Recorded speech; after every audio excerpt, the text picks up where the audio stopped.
résultat des pénalités, c'est tombé vers 3 heures du mat. Donc, moi je dormais déjà, hein, désolé. J'allais pas attendre que ces messieurs-dames tergiversent pour donner aucune pénalité au final. Comme d'habitude, on s'y attendait. Hein. Les commissaires ont révélé que Verstappen ne sera pas pénalisé pour avoir roulé lentement en sortant de la voie des stands. Alonso et Russell ont également été exonérés. C'est pas normal, je suis désolé. À Singapour plus tôt cette année, Verstappen a fait la même chose. Là aussi, il a attendu plusieurs instants avant un feu vert pour créer un écart de qualif.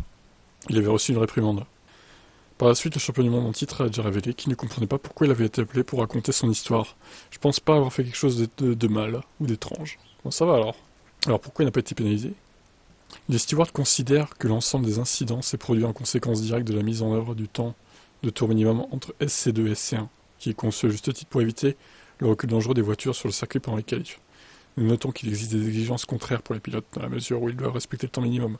Ils tentent de créer des écarts gérables avec les voitures qui les précèdent, mais ils doivent également éviter de s'arrêter inutilement à la sortie des stands ou rouler inutilement lentement. Bah désolé, mais c'est ce qu'ils font en fait. Ils font chier tout le monde.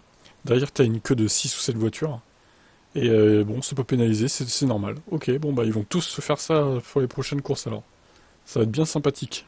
N'importe quoi. Bon alors, il était sous enquête Hamilton, mais apparemment pas de pénalité pour avoir, selon les commissaires, au moment où ils ont lancé l'enquête, du coup, roulé trop vite sous drapeau jaune. Ça n'a pas été le cas. Par contre, Sargent, lui, il a pris cher. 10 places sur la grille. Bon, de toute façon, il part dernier, mais le conducteur de la voiture de Sargent a déclaré qu'il a dépassé la voiture de Tsunoda parce qu'elle semblait aller lentement et aussi parce qu'il a vu le panneau vert à l'avant.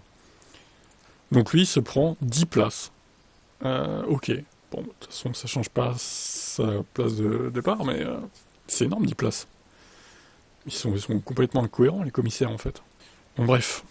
Moi, je cherche même plus à comprendre. C'est des clowns, hein. Que voulez-vous que je vous dise? Franchement, il n'y a aucune cohérence dans leur sanction, quoi. Ouais, ciao.